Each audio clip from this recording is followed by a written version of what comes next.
Hi ma'am, greetings of the day. My name is Jayikshita from grade 7. Today I am reading Telugu.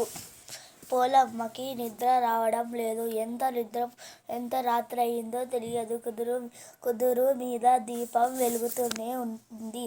ఆ వెలుతురులో తన దగ్గర పుస్తకాలు పడేసి తన పిల్లలిద్దరూ నిశ్చింతగా నిద్రపోవడం చూసింది.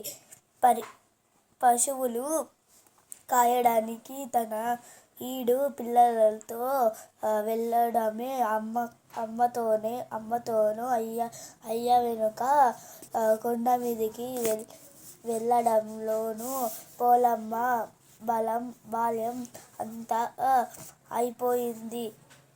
బడికి వెళ్దాం, పుస్తకాలని చదువుదాం తన మొత్తం బతుకులోనే తెలియదు.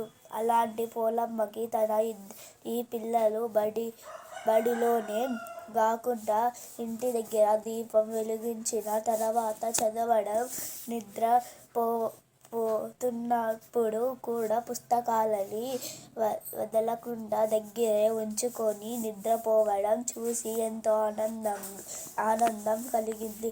ఆయన కంటికి కునుకు మాత్రం రావడం లేదు. ఇంటిలోని ధాన్యం తీసుకొని వెళ్ళి మట్టిలో కలిపేసింది. మళ్ళీ వచ్చి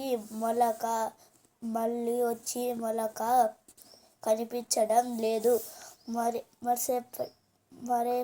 మరే పని చెయ్యడానికి వెళ్ళకుండా పొద్దున్నే లేవడం, పొలం దగ్గరకు వెళ్ళడం, మట్టి పెళ్ళల మధ్య జల్లిన ధాన్యం పక్షులు తినేయకుండా కాపలా కాయడం, వాన పడుతుందేమోనని